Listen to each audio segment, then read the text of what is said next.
Entrevistas e imagens inéditas. É pra tirar eles mesmo. Os bastidores da reação democrática.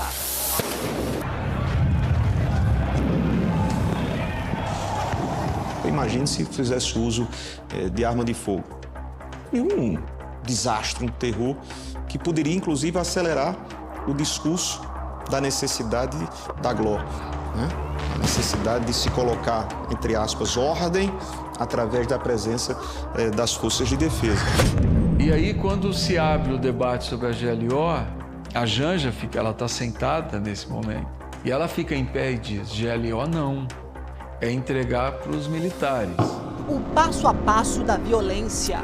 Porque no momento que eu caí, eu já recebi um golpe na cabeça, né, com uma barra de ferro. Eu tive a certeza que eu vou morrer agora. As grandes decisões tomadas sob pressão. E aí eu vejo Capelli aqui. Aí da janela eu disse, é ele. Os obstáculos enfrentados pelo governo. E aí eu digo ao comandante, nós vamos cumprir o que a lei manda. E aí ele diz, não vão. As negociações tensas.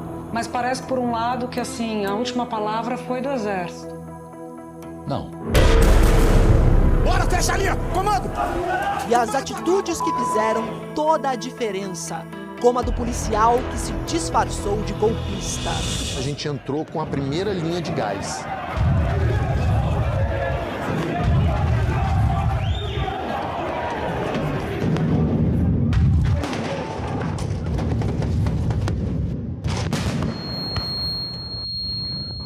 Até um ponto que acabou o equipamento. Aí o colega que cuida do equipamento, ele saiu no meio da turba, foi lá, encheu uma mochila tática de equipamento, colocou uma bandeira do Brasil por cima, passou no meio do pessoal e entrou aqui e fez o refil de todo mundo. Vai! Dirigido por Júlia Duailib e Rafael Norton, o filme mostra como o governo, o judiciário e o legislativo conseguiram se organizar para enfrentar e deter a fúria golpista. O que o documentário faz é levar o público para aqueles gabinetes e entender como as pessoas, como as autoridades articularam a resposta. Isso desde o presidente da República até o policial que recebeu a ordem ali na ponta e que lutou no braço a braço com os golpistas. No dia 8 de janeiro de 2023, a cidade de Araraquara, no interior de São Paulo, estava em situação de emergência. 6 pessoas tinham morrido em consequência das chuvas. Então eu falei pra Janja, vamos passar em Araraquara antes da gente chegar a Brasília pra gente ver o que a gente pode fazer com o Edinho. O presidente desembarca em Araraquara por volta da 1h. Até vocês entrarem no carro, não se falou nada sobre Brasília. Não tinha nenhuma informação. Era o nosso primeiro domingo em Brasília. De repente, a minha companheira pega o celular e ela, ao abrir o celular, fala, ó, tem alguma coisa grave acontecendo.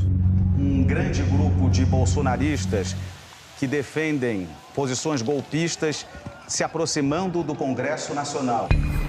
Uma parte chegou de ônibus vinda de outros estados. Outra parte estava acampada em frente ao quartel-general do Exército. O secretário de Segurança Pública estava nos Estados Unidos. O governador estava incomunicável naquele momento. O secretário de Segurança era Anderson Torres, que tinha sido ministro da Justiça do governo Bolsonaro. E o governador do Distrito Federal é Ibanez Rocha, do MDB. Fiz uma primeira ligação para o governador Ibanez. Uma vez consegui falar, a informação que ele tinha, que as coisas estavam todas dentro de um padrão de normalidade. E eu dizendo, bom, eu não estou vendo isso na televisão.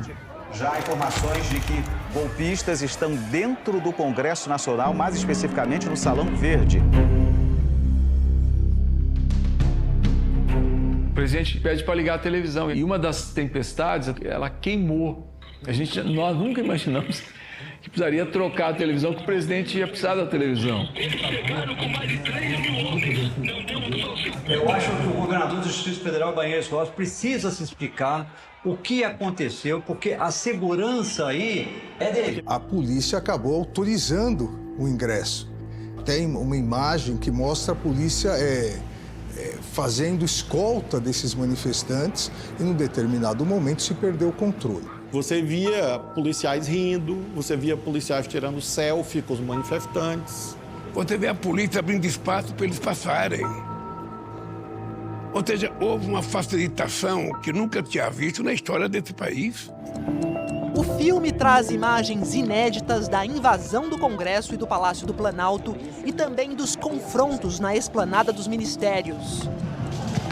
E a gente tentou repelir com gás, mas mesmo assim, por conta do vento, eles conseguiram transpor o gás e vieram até aqui. Quando eles chegaram aqui, eles não tiveram dificuldade, porque o grupo era muito grande, muito grande. Eu falei, vamos recuar pro Salão Azul, vai ser o jeito. Não tem como, que aqui é muito grande, muito vidro, entendeu? Não tinha como a gente fazer uma linha aqui com o efetivo que a gente tinha.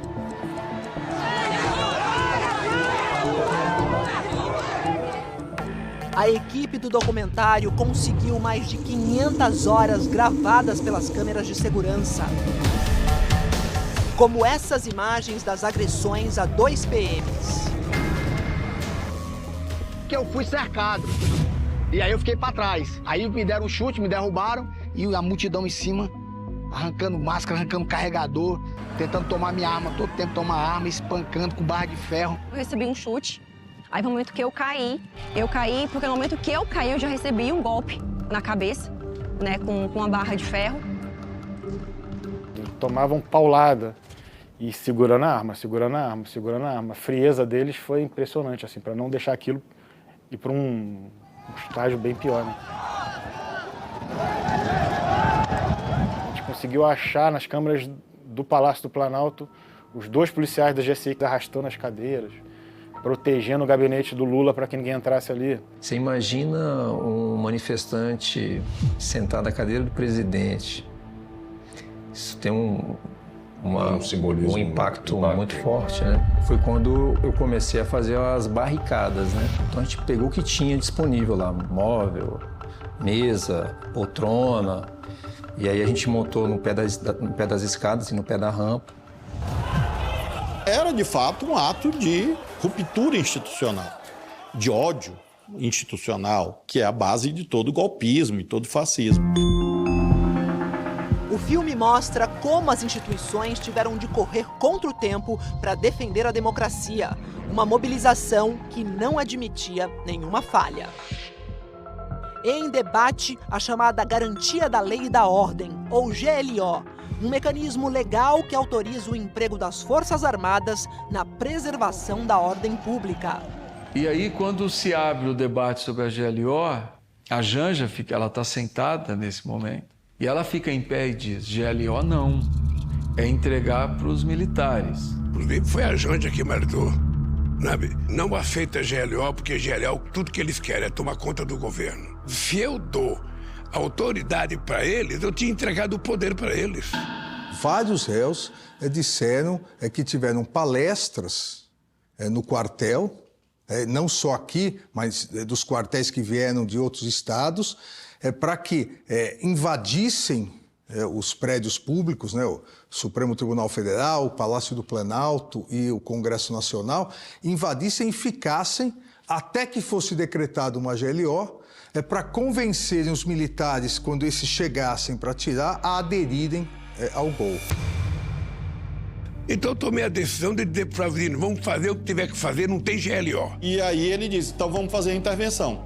Inicialmente a intervenção no GDF. Depois o presidente da República me liga novamente, decorridos talvez 15 minutos, e diz, a intervenção pode ser só na Secretaria de Segurança Pública? Eu disse sim, pode ser total ou parcial, pode afastar o governador ou não, falando do ponto de vista constitucional. Ele disse, então eu quero a intervenção só na segurança. Lula sugeriu que Flávio Dino fosse o interventor, mas havia um obstáculo. Antes de ser nomeado ministro da Justiça, ele tinha sido eleito senador pelo Maranhão.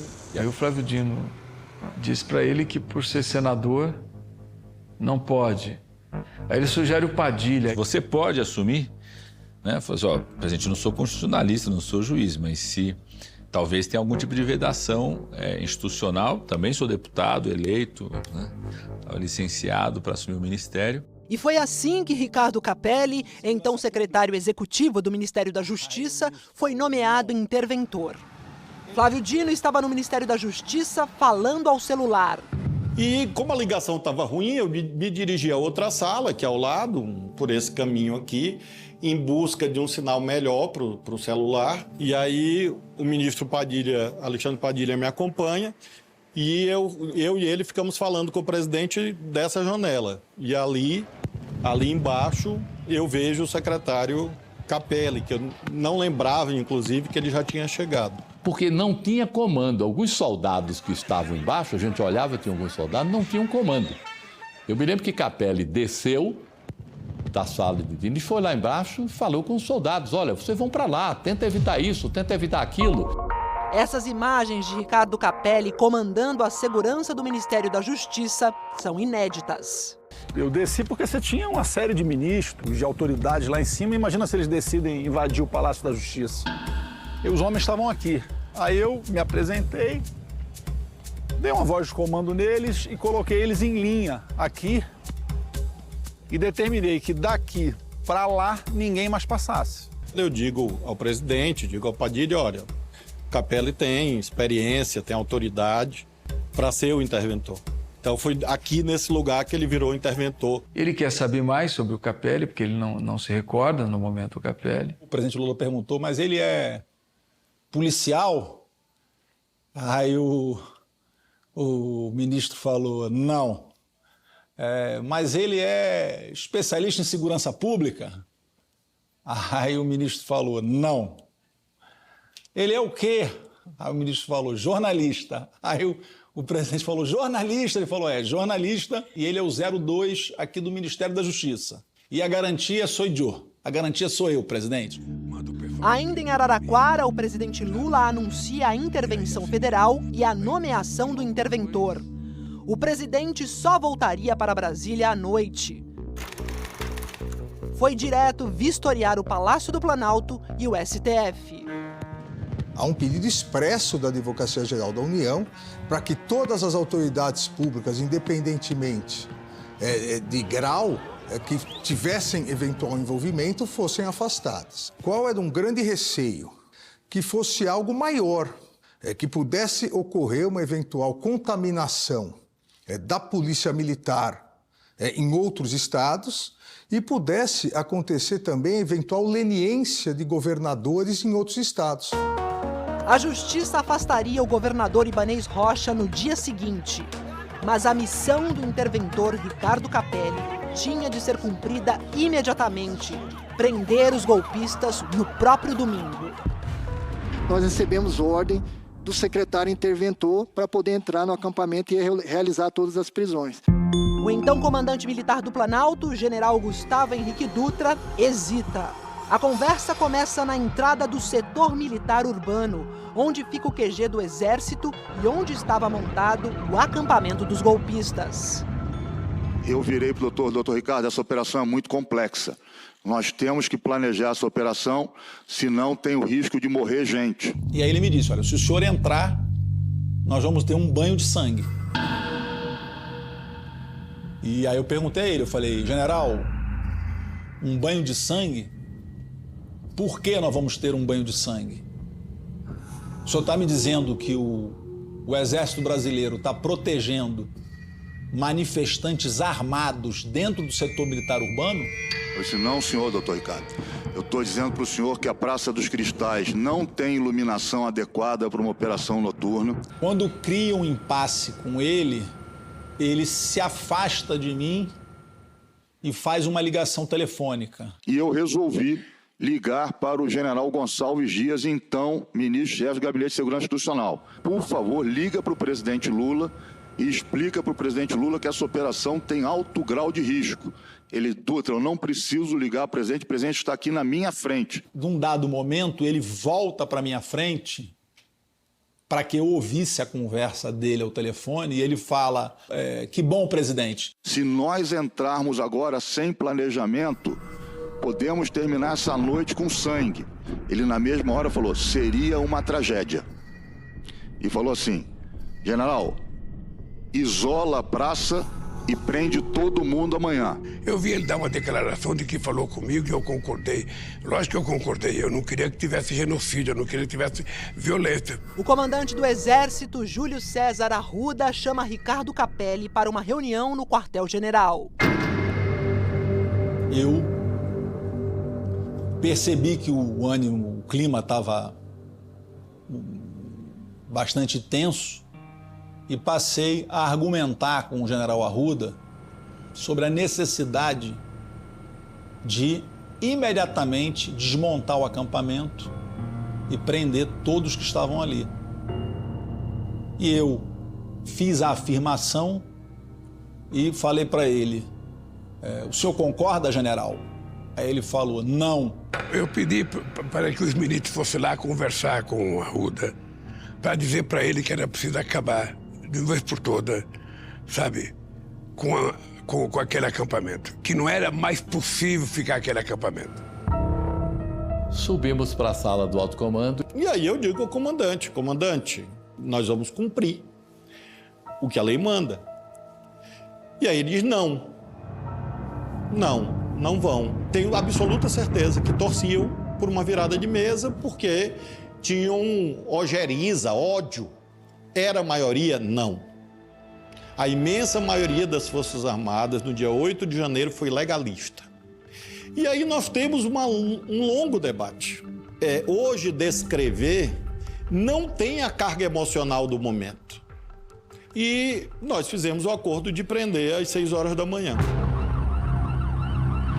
Na hora que o Exército disse aqui não entra, que a Polícia Federal resolveu concordar que se entregava, que os manifestantes seriam entregues no outro dia, as coisas começaram a caminhar. Mas parece, por um lado, que assim, a última palavra foi do Exército. Não. Sim, aqui não entra. Não, mas não foi. Depois a própria Polícia Federal, o próprio Capelli, as próprias pessoas que não eram do comando, chegaram à conclusão que seria imprudente um enfrentamento. Nós tínhamos outros problemas para serem enfrentados. Vamos imaginar que não aconteceu, eu chegasse lá, diante do impasse, e dissesse, comandante, muito obrigado, boa noite, saísse, pegasse o carro, junto com o interventor, e dissesse, vamos entrar aqui e prender as pessoas. O que ia acontecer? Então, no Tribunal da História, que é um tribunal mais distanciado, eu creio que a imensa maioria vai concordar que o acordo foi certo. Quase 2.000 pessoas que estavam no acampamento foram presas. 197 pessoas foram indiciadas nas 2 CPIs que investigaram os atos golpistas. O STF recebeu 1.345 denúncias apresentadas pela Procuradoria-Geral da República. Até a conclusão do filme, 30 réus foram condenados a até 17 anos de prisão. O documentário mostra que as decisões foram acertadas, que a democracia está aí, firme e forte, sofreu um estresse enorme, mas conseguiu responder de maneira muito eficiente.